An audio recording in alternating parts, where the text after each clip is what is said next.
people who don't, I'm going to go through the same thing you've heard every day. So good afternoon and welcome. Thank you so much for being here. My name is Laura Pruno-Fowler. I serve as Museum Advancement Administrator for St. Genevieve Museum Learning Center. I'm involved in all aspects of advancing our mission here at the museum, primarily through grant writing, but all other work that enables us to offer programs like this Humanities Lecture Series. So we want to extend our thanks to Missouri Humanities Council. They funded this program. This is a grant that we applied for and they approved us, and so their grant money funds this very great program. We're so grateful. We want to thank our co-sponsor, St. Genevieve County Library Director Sean Long, as well as all of our lecturers, you the participants, museum board staff and volunteers, and everyone who had a hand in making this very special event possible. Today we're in day 4 of a 5-day lecture series with our 4th lecture, Preserving Native American History, Culture, Traditions by the Chibitty Family, for Mark and Kristen. So I'm going to tell you a little bit about Mark and Kristen. I know this family, and I'm getting ready to type this bio up and got myself, well, they're such a nice family. They're such a nice family. Like, I gotta say something else. We got something here. So the Chibitties of St. Genevieve, an origin story. Mark Chibitty, half Comanche and half Mexican, grew up in southwest Oklahoma. Kristen Schumacher, full-blood German, grew up in the St. Louis area. After high school, Mark attended Haskell Indian Junior College in Lawrence, Kansas. Kristen matriculated at St. Mary's College in South Bend, Indiana. A couple of years after Haskell, Mark moved up to the University of Kansas. Around the same time, Kristen enrolled at KU to attain her master's degree in math.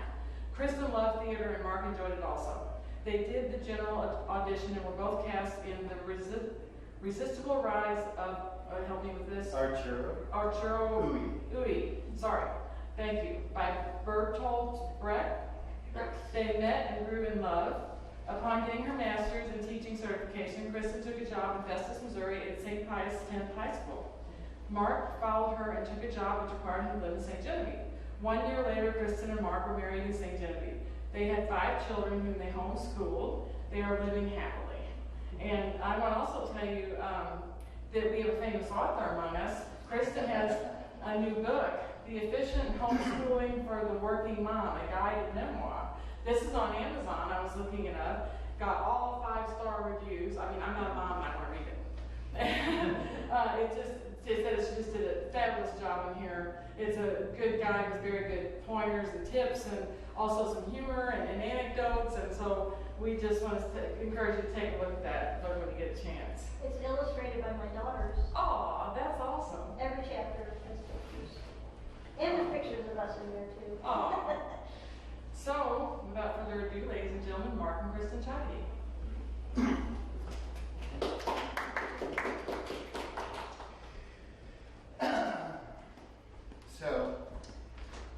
With my kids, whenever they were growing up, I told them that whenever you meet another Native American person, if they're from the same area, they'll ask you some questions. And I said, you have to introduce yourself by saying your name. Hi, my name is Mark Chibitty. My parents were Victor and Marlene Uloa. My dad's parents are from California, Victor and Guadalupe Uloa. And my mom's parents were from where I grew up in southwest Oklahoma, a small town called Indiahoma. Her parents are Meade and Noreen Chibitty, and that's my grandfather Meade there. And my grandmother's parents are Nike and 2 dogs. And my grandfather's parents are Dana and John Chibitty. So I've always told the kids that, you have to know your, at least as far back as your great-grandparents.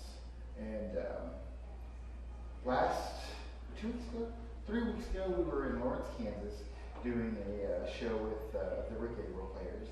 And we were staying at Haskell Indian Nations University. And our first day there, we went to the cafeteria, and the guy who was taking the tickets and stuff for the food said, "Hey, you're from Southwest Oklahoma too?" I go, "Yeah." He said, "Who are your parents and grandparents and stuff?" And so we switched, and we found out we were distantly related through my grandmother, the Soppity side. And then we got our food, and he said, "I don't know if it was like wow, I never thought I'd see that where you actually had to use that to meet somebody. So she was pretty impressed with that. Okay, heritage. What is heritage? Definition. Property that is or may be inherited, valued objects and qualities such as cultural tradition. So, for me, property that I have that, well, probably pass on to my kids, well, I've already given the drum and the drumstick to my son. This drumstick was made by my grandfather, just for little drums like this. And then we have another bigger drumstick that he made at home, which is for the bigger drums. Have you guys ever, do you know what a powwow is? You all know what a powwow is? Okay. So, at the powwows, you have a big drum in the circle, and then the drummers have longer sticks, and they sit there and drum and sing, and then the people dance around. So, anyways, so my grandfather would often go to powwows and ask to sit at the drum and sing with me. So anyways, so I have the physical stuff that I would pass on to my children for the heritage, and also the cultural stuff, which is, go ahead, thanks. Well, let me get to my story first, before I talk about the kids. Okay, so I grew up, like I said, I grew up in Southwest Oklahoma. My grandparents would often travel, I guess I would call it the Powwow Highway. They would spend the winters at home. My grandfather would make bustles, that's what the feathers that the dancers wear on their back. And my grandmother would make moccasins and also little trinkets and stuff. And then they would do that all winter. And then whenever the springtime came, they would set out and they would just travel all over the western U.S. to do various powwows and sell their crafts and make money to go to the next powwow, and then they'd come home. And they were also retired from, my grandmother was a retired Head Start teacher, and my grandfather was, had his military pension, whatever, and so they just supplemented their income with their travels. Plus, they like to travel. You gotta mention Huh? where they were historically. Huh? It's What do like you a mean? cool story about your grandparents. Which The one? time when they were in California and they went to the famous island. Oh, right. Okay, so back in the 70s, if you remember, or early 70s, late 60s, Alcatraz Island, California. It was, I don't want to say taken over, but it was an abandoned government facility, and there had been a treaty that said that any abandoned government property would revert to Native American ownership, and so the Indians of the San Francisco area thought, hey, we need some place, because their place in San Francisco had burned down or something, so they thought, hey, we'll just take over Alcatraz. And so they went out there, and then my grandparents heard about it, and they sold their house in California, and they went and they spent a year there on the island teaching them traditions and teaching the children. Were you and stuff there? like that. I was there, but I was like 3 years old. What year was that? It was, I think they took it over in '69, and they held it till for about a year and a half. I was living out there at the time, in San And- Francisco. I remember all that. And they were forced out, and then the government made it into a museum. How did they get forced out if they? Good question. Well, it's an island, so everything had to be, like water, fresh water had to be pumped out there, and it was all there because of the prison. Right. But then it just kind of fell apart.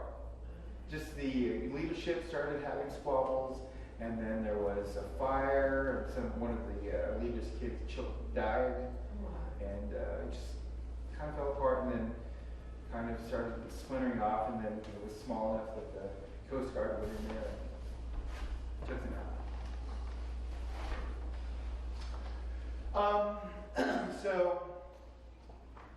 My mom, whenever I was growing up, yeah, basically in Comanche culture, the grandparents, try to pass on the traditions to the kids. But since my grandparents were often away, like I said, with the dancing at the Frontier Village, that was with my grandparents. They were the ones who hired them, and they brought the family in to help out. So my mom, she full-blood Comanche. She could understand the language, but she didn't speak it because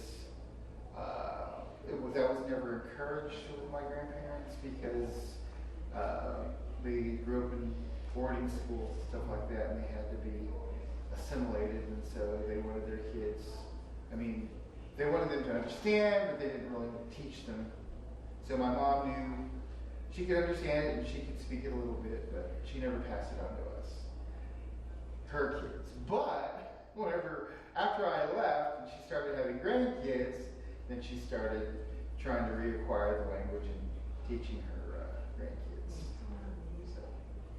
But I do have a recording of my baby sister who was born 10 years after I was, where they were trying to teach her little words about, like, the word for eyes and stomach and stuff like that.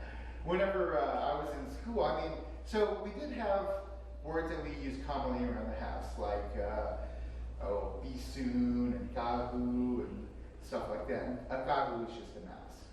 Whenever I was in school and I was given a little, I think it was like in the first grade, given a little sheet to put learn your letters. What does this start with? Like a mouse, it's supposed to be an M. Well, I would put a G because it was gahu to me, not mouse. And then they were like, Mark, you're getting this wrong. Why are you getting this wrong? What do you mean? It's a gahu. And you're like, okay. So, what's next? Oh, next. Sorry. Is that the Gahu story? That was the Gahu story. Moving right along. So, in the book that I have here that was recommended reading, it's called Being Comanche. And after reading it through, I started researching about how to pass on traditions whenever we started having kids because I wanted them to know. And I was like, what exactly is Comanche? And so I looked it up, tried to find out, and Comanches have had a big impact on the way Indians are viewed because they were the biggest obstacle for the U.S. to move west because they had all this land that they claimed and that they could, with the horses. So anyways, Comanches are very stereotypical Indians that you guys know about Indian. You think braids and headdresses and horses and teepees, and that's because the Comanches And war hoops. yeah. That's because the Comanches were very, what's the word? Warlike. But I'm just saying that that was the last battle that the United States really had with Indians was the Plains Wars. And so that made a big impact. And so whenever they made movies about it, it was always about teepees and horses. Because there are hundreds of different tribes with their own identity, like people who have the wiki-ups and the not wigwams, but the hogans and stuff like that.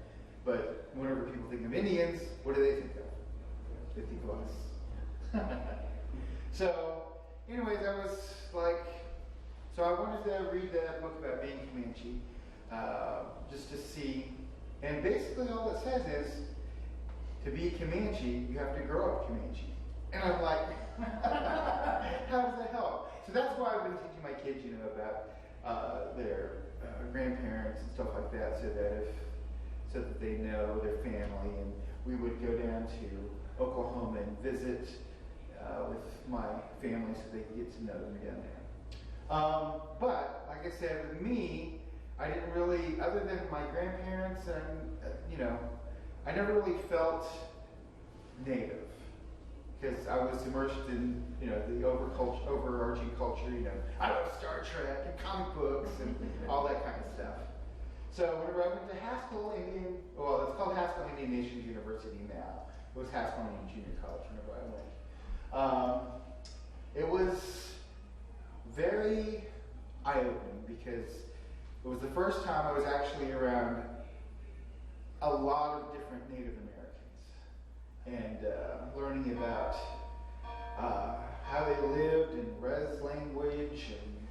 Because Res language, they talk about "ay," that's a word that whenever they're joshing, they go "ay," stuff like that. And it was very interesting to learn about Res life, I guess, because like I said, I grew up in southwestern Oklahoma.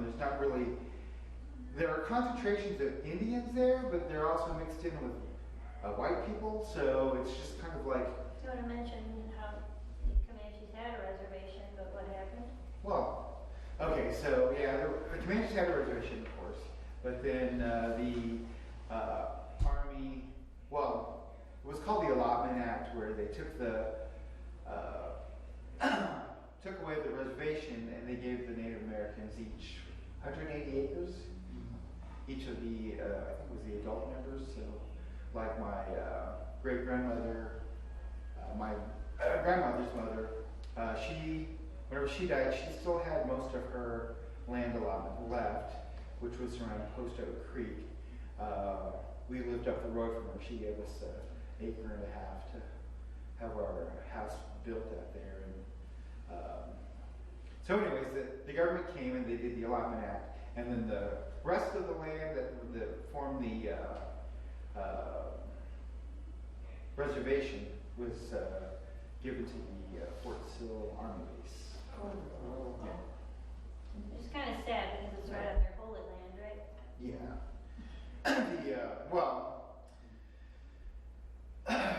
Whenever I was growing, after we lived in California, we came back here and to Indiahoma, and my sister got sick with cancer, the one right there, and she died whenever she was 7 years old, and my parents joined the Post Oak Mennonite Brethren Church, which was the,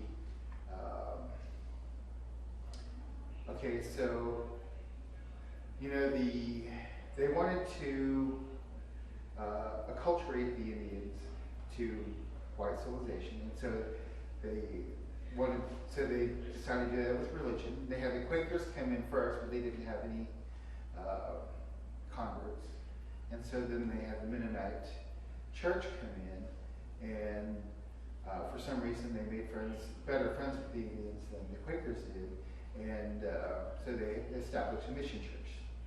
And the church was out in the area where the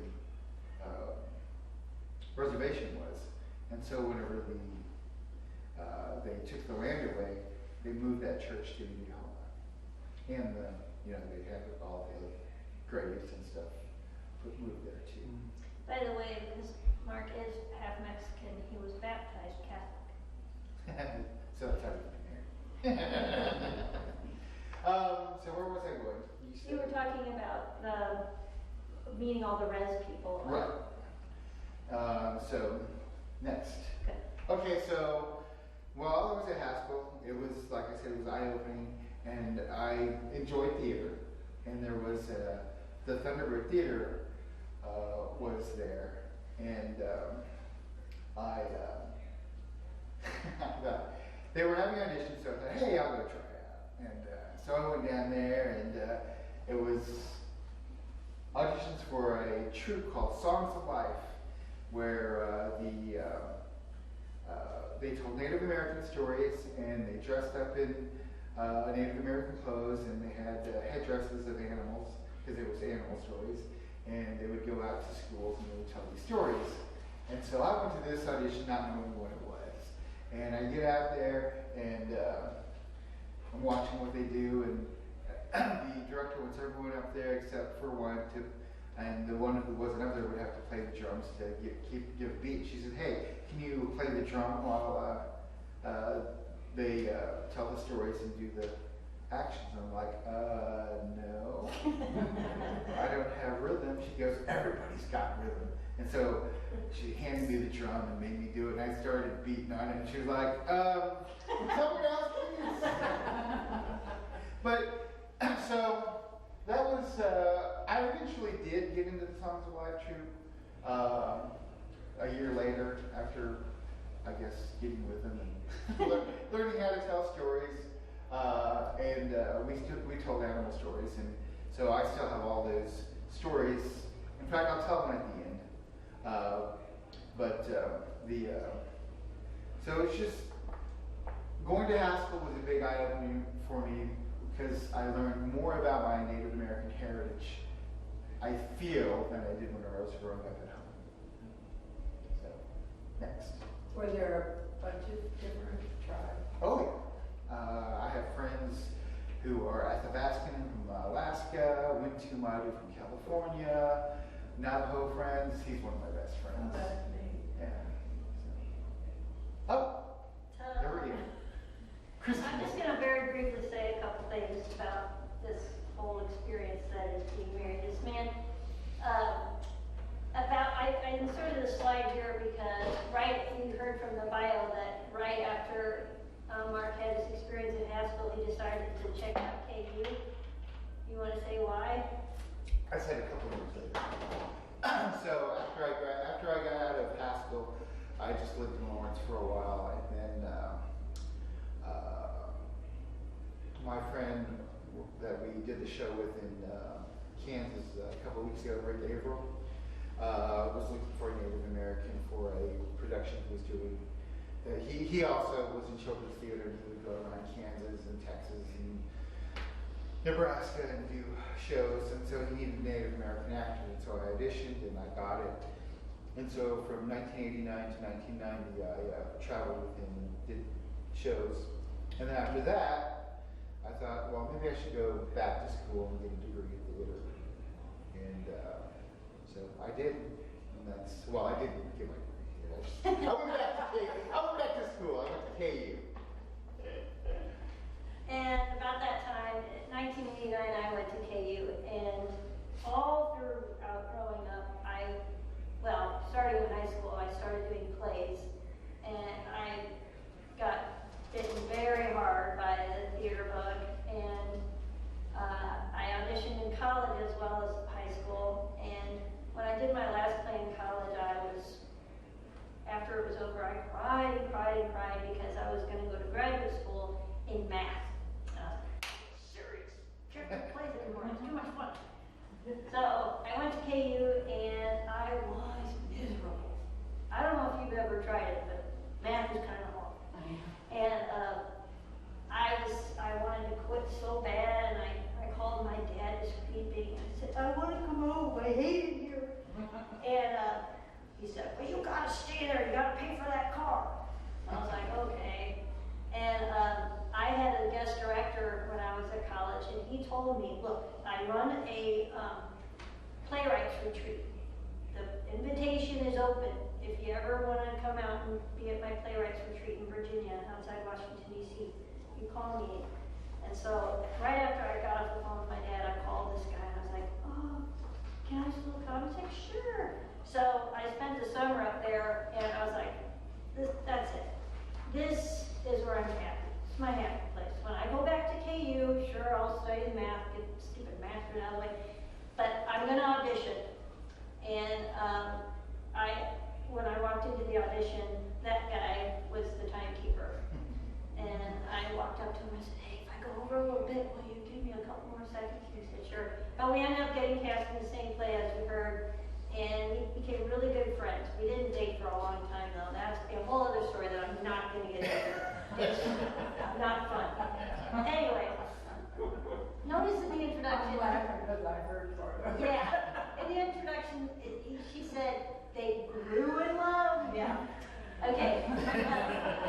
Enough said.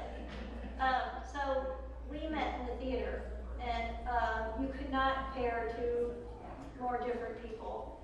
But I just want to say how lucky you guys are, because when I met Mark, there were like I think three Indians in the play. Arturo Uli, right?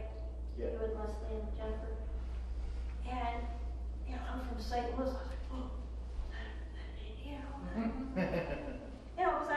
because the only Indians I ever knew were, you know, on TV and in the movies and stuff. And I was like, that looks like an Indian. You know, the big nose and long black hair and everything. And so I was so fascinated. And I was too scared to ask the boys. So I would go up to the girls and I would ask them questions, and they'd be like, take a step back. I'm like, what? You know, I'd ask them, so, what kind of Indian are you? Where'd you go? Huh? And I very quickly learned that it's fair, 100% to ask Indians questions about anything. They are incredibly offended. And I got to be friends with Mark. So I started, well, it was my experience. So I started asking Mark questions, same treatment. It's like, Really? No way. it was just shut down. And I finally got into what I guess you'd call an argument. I was like, how are people outside your culture supposed to learn about your culture if you don't answer their questions? And I don't know, I think you said spend time with them or something like that, but you guys are lucky. You get all this for free. You can ask all the questions you want. He won't even look at you or funny or just take a step back. How dare you ask me questions? So it was cool and aggravating at the same time to have that experience. These guys actually exist. They're not extinct like dinosaurs, you know? And I don't know, I was fascinated by that.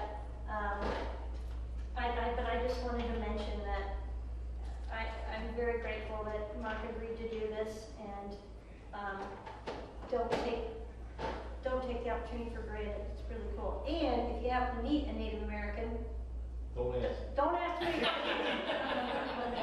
can I give them a little tip about their Indian heritage, or is that? Oh, yeah, I don't worry about it. Okay. All right. So never mind. That's a little prime music. Okay, moving on then. So you guys are all here to learn about, I think, Native American culture and how we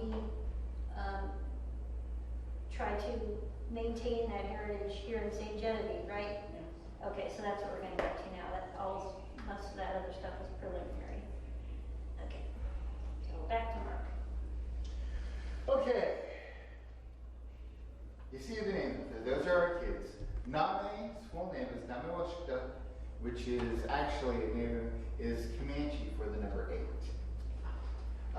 Guess how many grandchildren his grandmother had? He was my mom's 8th grandchild. So, okay. I'll tell you a little quick story. My mom, Name, is her 18th grandchild, so she likes to call him Name Washuk the teen.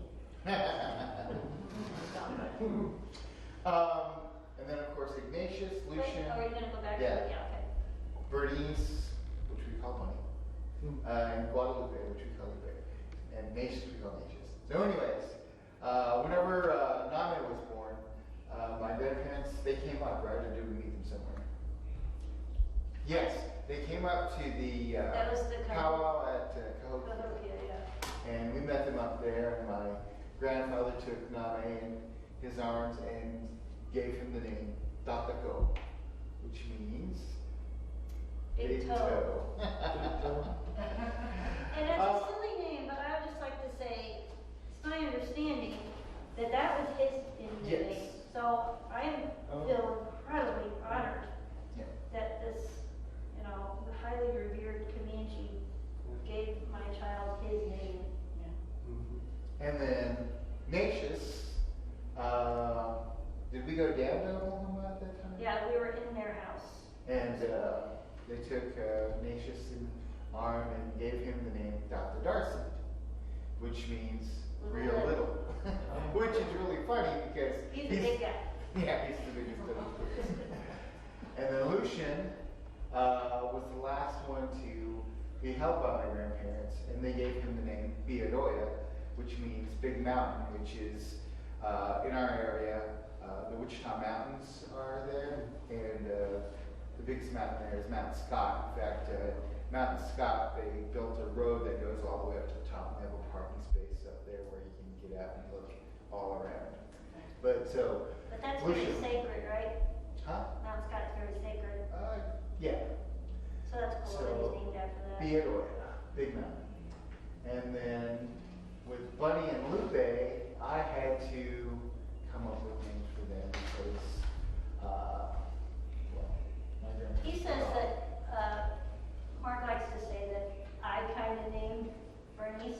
Yeah, because her name's Bunny, and the Comanche word for rabbit is tabokina. And that's what that is, tabokina. And Lupe, she looks the most Mexican out of the kids, I would say. And so, just, you thought, well, she's just Comanche from Mexico. Mexican girl, right? Just Mexican.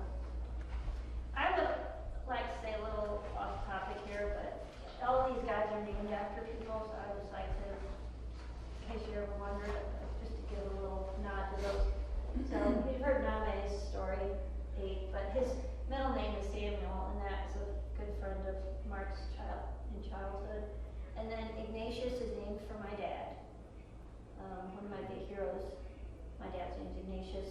And Lucian is named, his full name is Lucian Bruce, and those are Mark's two best friends. Bruce is the Navajo that he's very close to. Lucian we kind of parted ways with, but we're very close to Bruce, so that's cool. Should name him Bruce Lucian, but oh well.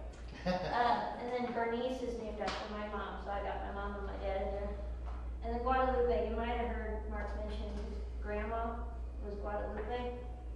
I met her before we got married, and I just fell in love with her. She was just the coolest lady. She's the Mexican.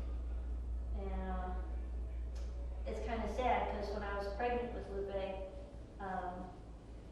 everybody called her Grandma Lupe. She was dying with cancer, and I got 7 plane tickets for all 7 of us after Lupe was born. And the week before our plane took off, she died. So. They never got to meet. But we went anyway, and we went to her gravesite. And, but she did have a picture of Lupe, so she knew that someone named a child after her, which is I'm very grateful for. So, sorry, that has nothing to do with Indians, but. Okay, moving on. So this is the different aspects of how we try to keep the native culture intact. Ooh, what's happening? You didn't stop it, so just leave it there and we'll get to it. Oh. So spirituality. Comanches are not very religious, but they are spiritual. So traditionally, a young man would go out and spend 4 days and 4 nights fasting and praying to attain a spirit guide and spiritual power. They also do that whenever a boy becomes a man.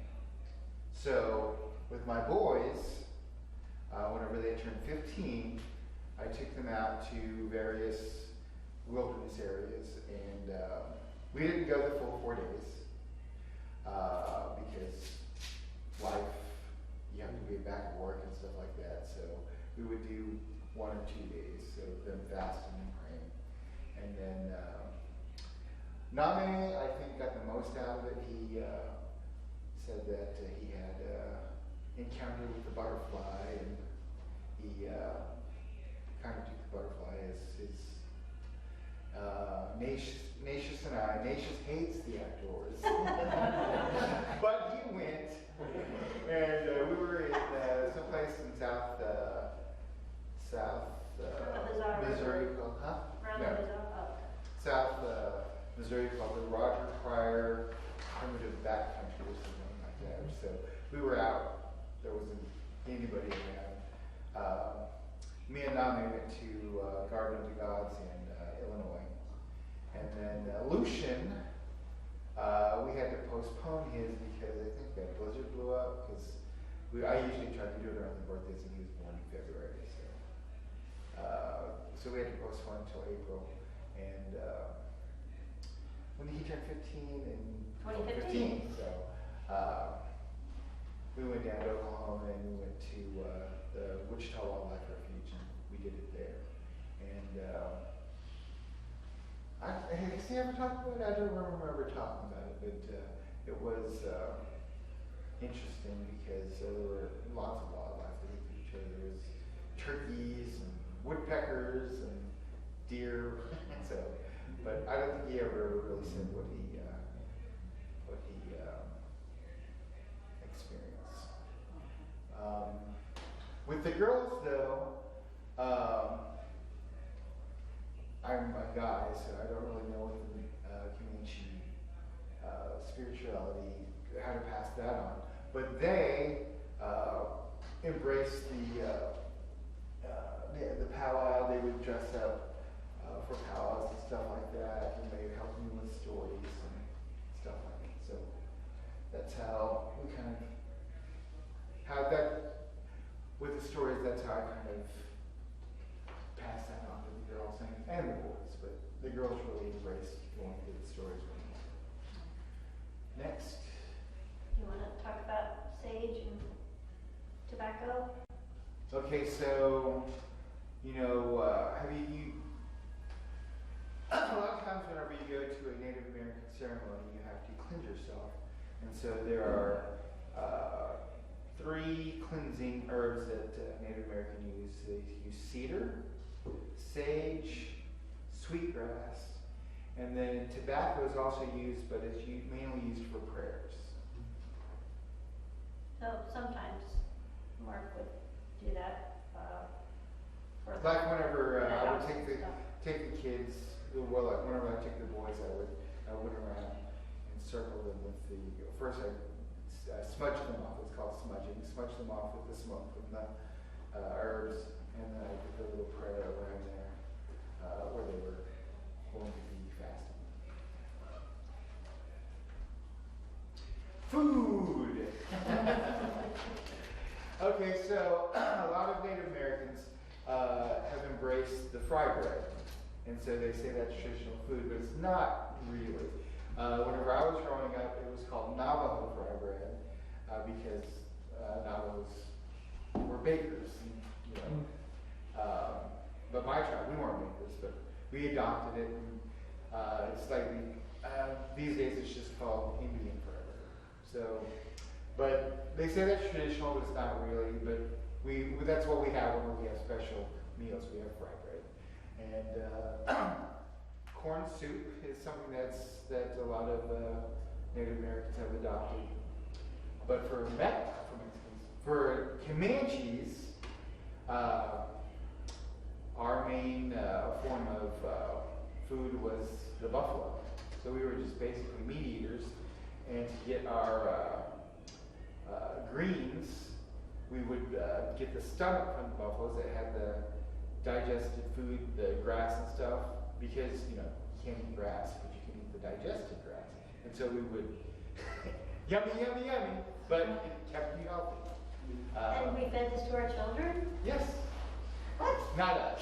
I'm just saying traditional. Yeah, but they're probably wondering why you're talking about it on this slide. Oh yeah. And we didn't have to eat digested grass.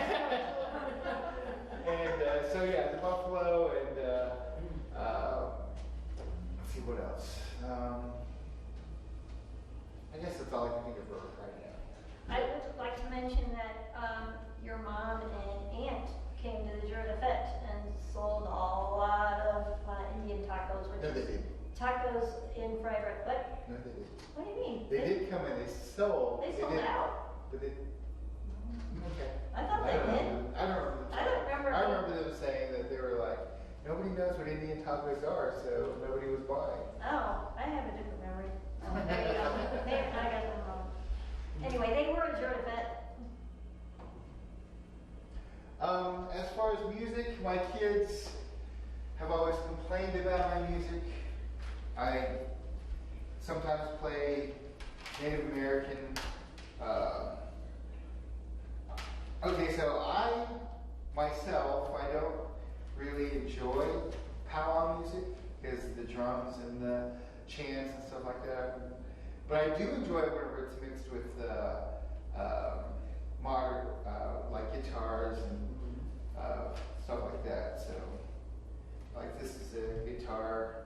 These two are like folk singers, and they combine the drumming and the chants and stuff like that with English words. And as far as growing up, whenever we would go down to visit my family in Oklahoma, we would go to church with them, and there was always a spot where they would have Comanche hymns, where they would sing translated hymns into Comanche. That was my favorite part of the church service. It was really cool. Because you wouldn't understand anything, and all of a sudden you hear Jesus, oh, Jesus. It was neat. And we've already talked about powwows. Well, Mike mentioned the Comanche Nation Fair. So every year my tribe has a big fair, and they have You a can big go. powwows. Open Yeah, to the public. definitely. It's really fun. Powwows are, they also are kind of a modern invention. The powwows that they have these days, where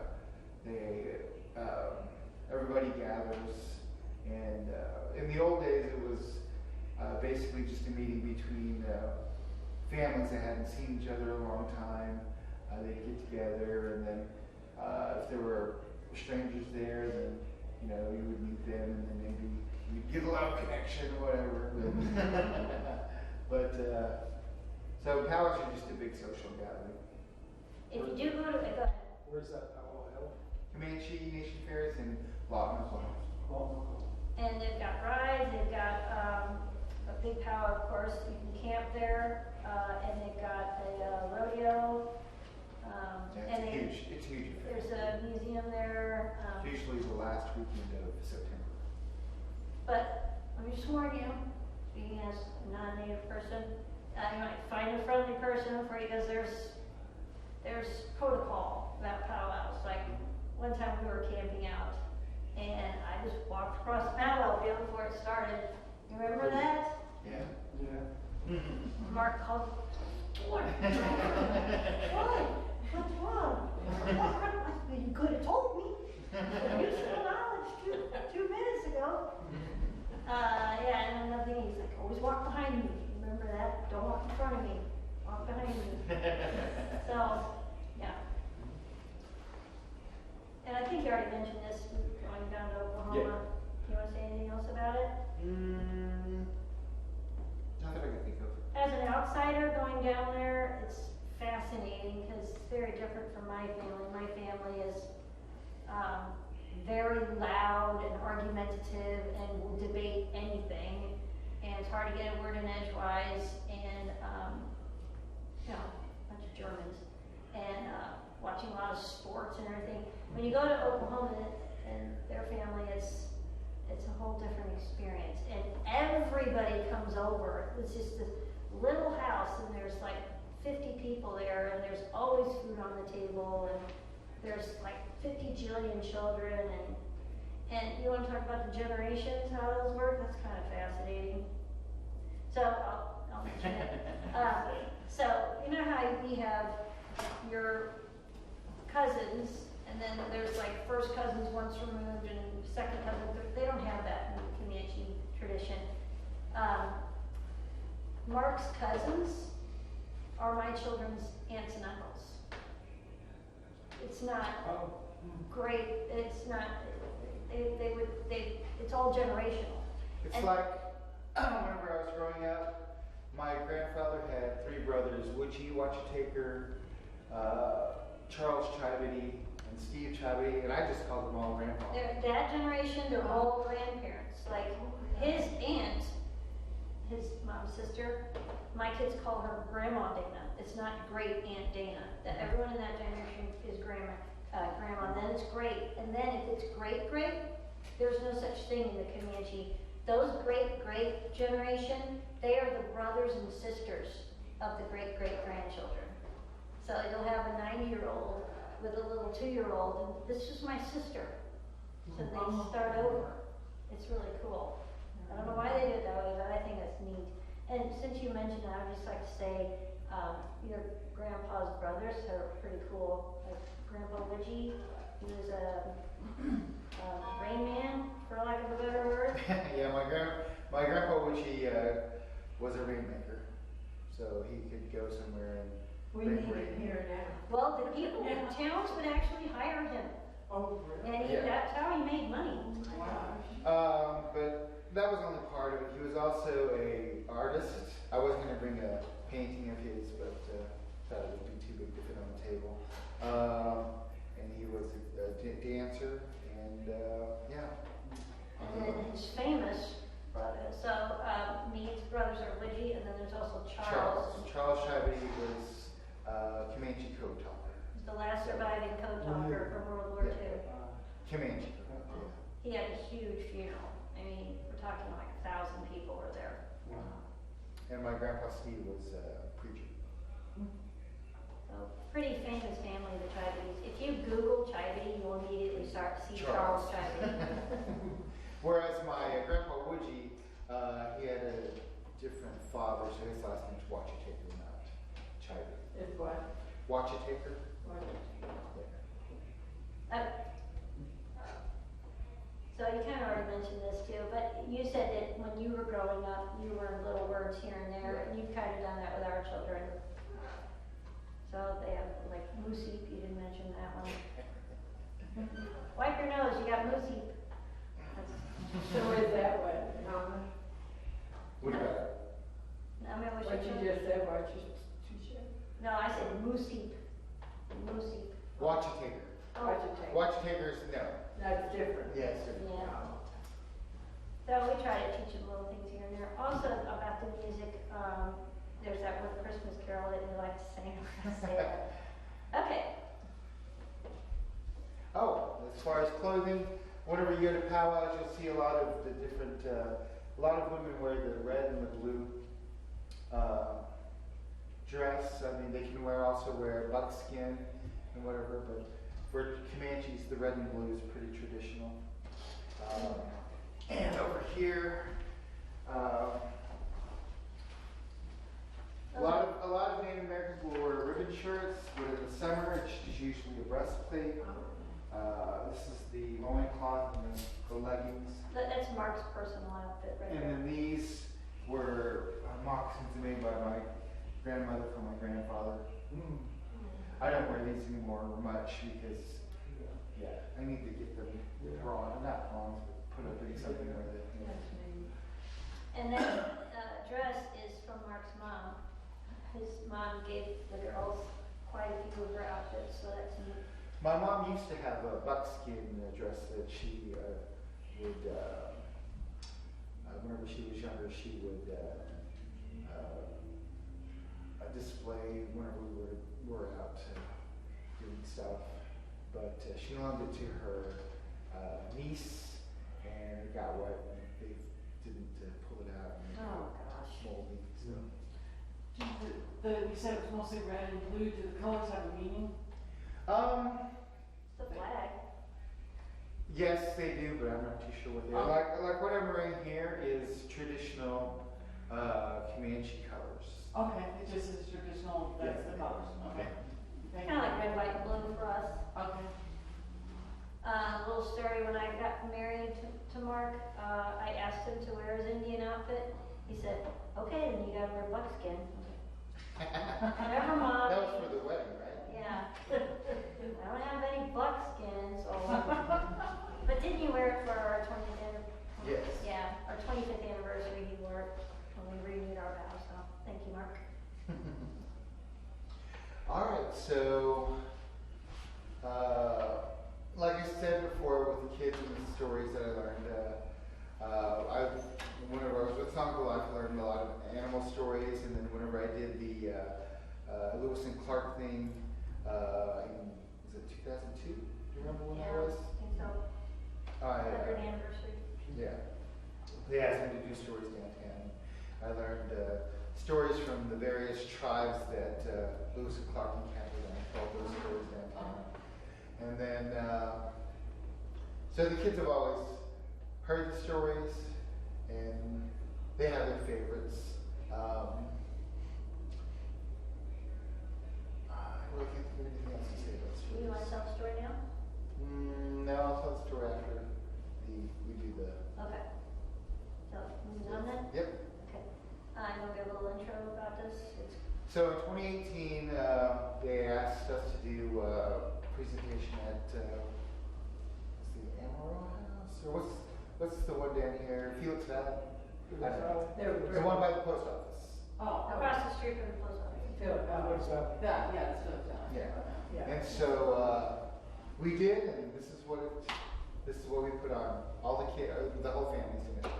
So Mark, he says he likes the Indian music, and he had this one particular CD with this song on it, and it's pretty cool. So he asked me to come up with some kind of direction for it. I remember that now. Yeah. Didn't they had it all decorated with Rose Park stuff. Yeah. Some Indian that's over at the art museum right now. Was wrong. So here we go. You know what was ask his grandfather one night as he so alone sometimes. This old man replied. Grandfather says this. Life, there's sadness as well as joy. Losing as well as winning. Falling as well as standing. Hunger as well as thinking. Bad as well as good.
that's it for our presentation.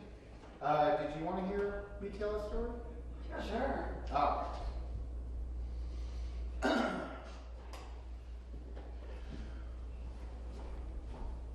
One day, the Great Spirit came down in the form of an old man, and he made his way to where Coyote was. He said, "Coyote, it is time for you to go with me." "Who are you, old man?" said Coyote. "I am the Great Spirit." "You're not the Great Spirit," said Coyote. "If you're really the Great Spirit, move that lake to the other side of the mountain." "No," said the Great Spirit. "If you are truly Coyote, you move the lake to the other side of the mountain." So Coyote went over and took out his medicine. Tried to pick up the lake. And so he tried and he tried, but he could not pick up the lake. And so the Great Spirit moved the lake to the other side of the mountain. "You truly are the Great Spirit," said Coyote. "Yes. And now it is time for you to go with me to a place that I have prepared."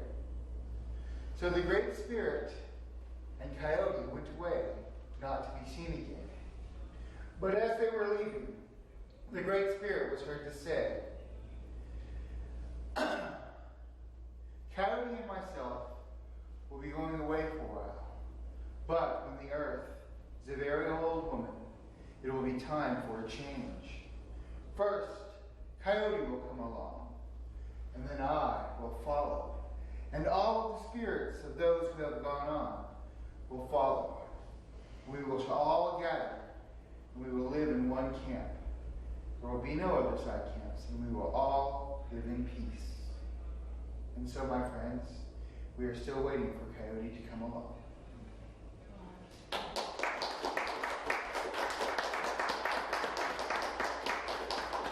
All right. Any questions? Yeah. Questions? Okay, so in Oklahoma, is the burial ground of some of the Indians? Oh, well, Are they- we have cemeteries. So, like the Post Oak Cemetery has a bunch of people buried in it from way back when. Quanah Parker, the most famous Comanche, I guess, is buried at Fort Sill. They kept his.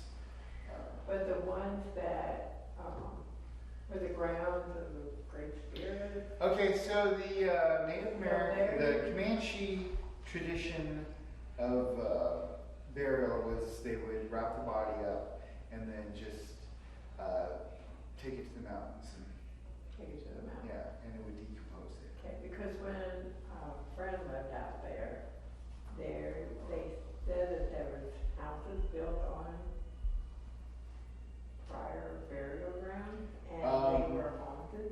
I mean, not haunted, spirits were coming in their houses, and if half the house was on the ground and the other half wasn't, they didn't come into the other half. I don't really You don't really know about that because, like I said, there was no real place that they actually put. There was no cemetery. It was the family would go out, take the body to the mountain, and put it in a crevice, and it would just decompose.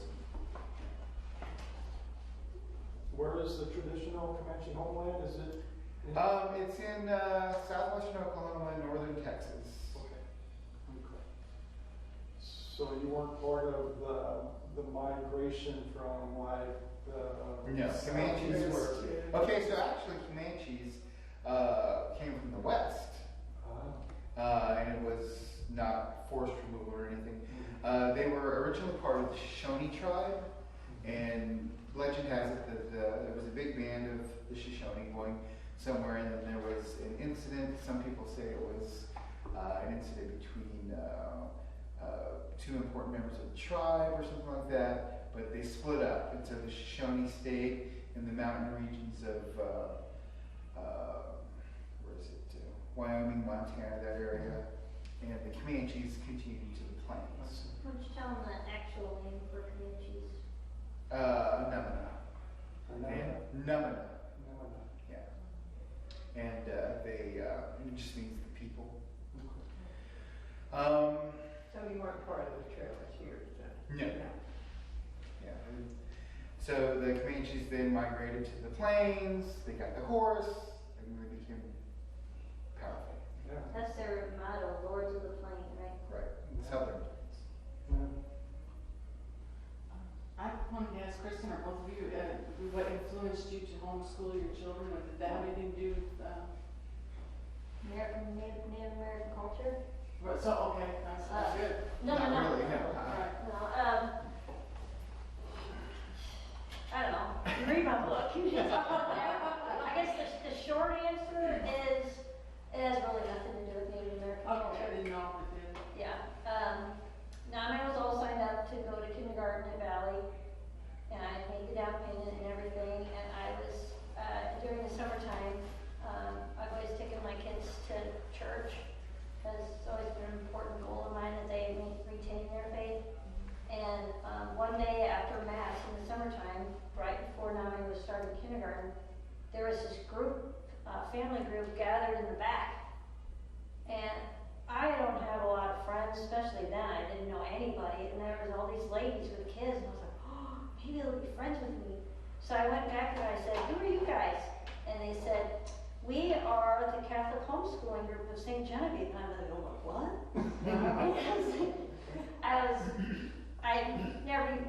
Homeschooling never even entered my mind. It was just kids get 5 years old, they go to school. And a bomb went off in my head about that. And, I mentioned earlier about my being sad about my kids leaving. Mm-hmm. I was sad, my kid was going to be going off to school, and I was going to go to my sister's house that weekend in Illinois. And before I left, I said to Mark, what would you think if I homeschooled the kids? And Mark, of course, said, Whatever you want to do. yes, whatever. If you think you can do it, Good answer. He was completely ambivalent, as he usually is about these big momentous things. And so I went off that weekend and I thought about it the whole time, and I mentioned it to my sisters. Are you crazy? What about socialization and sports and all that? And I came home and I said, I want to do it. So it was a gut thing for me. But when I put more thought of it, you want a much longer answer, there are many, many, many reasons why I homeschooled my children. And I read guess, the book. yeah, that video right there, can you imagine them, 5 siblings doing that? You know what I mean? That's kind of like a homeschool thing that they were like, yeah, okay, we'll do it. Okay. That's kind of a summary answer for you. So it afforded you the freedom to integrate these traditions and more than certainly they were given in school. You integrated these traditions. Yeah, they were a clean slate, tabula rasa. And Right. I wanted to fill that slate. Right, I right. didn't want anyone else messing with them. I wanted to do it. Yeah, that's great. Thank you. You have a question? Yeah, you were saying how your uncle was Comanche code talker, the Yeah. last living.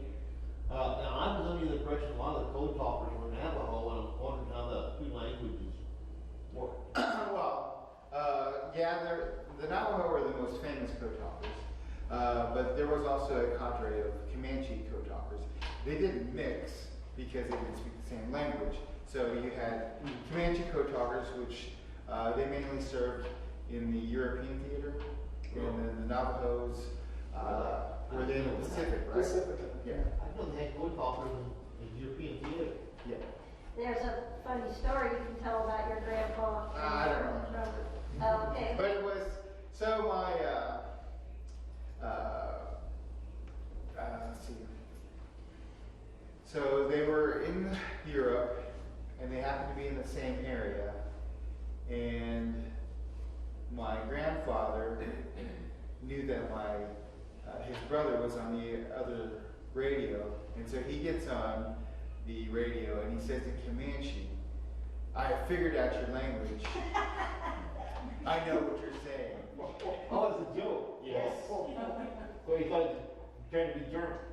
Yeah. Yeah. But after that, he did a big laugh. Yeah.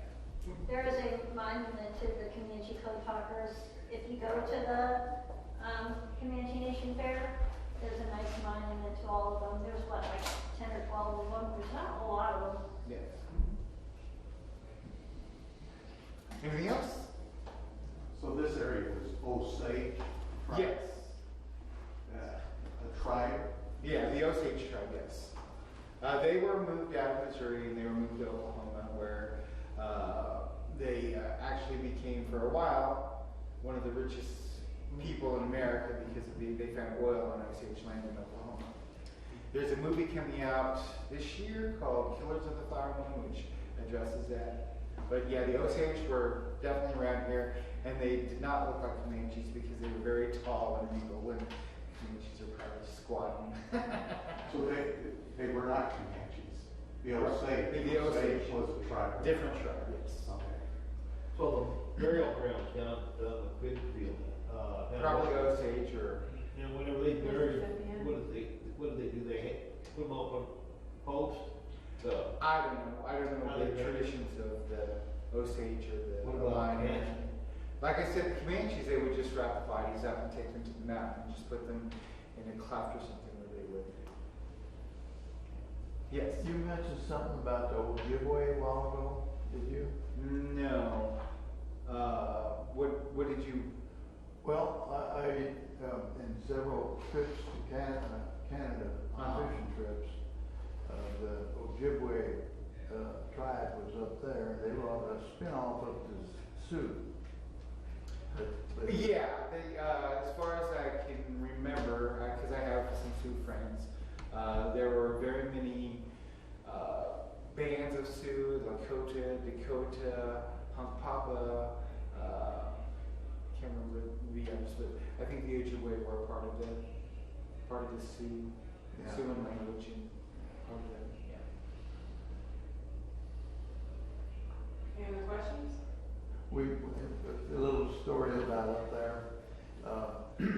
The guy from here, John Run, a lot of people probably know him here, but he befriended an Indian up there, and they could get a 5-acre tract of ground up there. And they was gonna open it up for fishing, and John backed them, and they never did they couldn't get people up there, you know. Oh. But John went up every year, and he took a group of us up. And but one interesting thing was that we met JJ, the chief, and they elected the chief every year. And he was an elderly gentleman, and some of his family, one of them was a chiropractor, a nurse for dental. And of course they all went to school, but one of them, a name that really sticks in my mind up there, they showed us a cabin. It was an Indian cabin, an old Indian cabin, and they had graves up there. They had little wood picket fences around the graves. Right. And one of the other chiefs, that was chief at times, was half a day. He was born at 12 noon. And his name was Half a Day. All right. Okay, thank you so much, Mark and Kristen. This has been great, really enlightening, and very interesting. And we sure appreciate you doing this. We thank you so much, and want to thank all of you for coming. And to let you know, please join us for our last lecture tomorrow, which is Preserving Civil War History by Gary Shield. That's at 3 p.m. here. So we'd love to have you again. We've had this same following in here, and we have someone new today, and so join us again. Keep it going.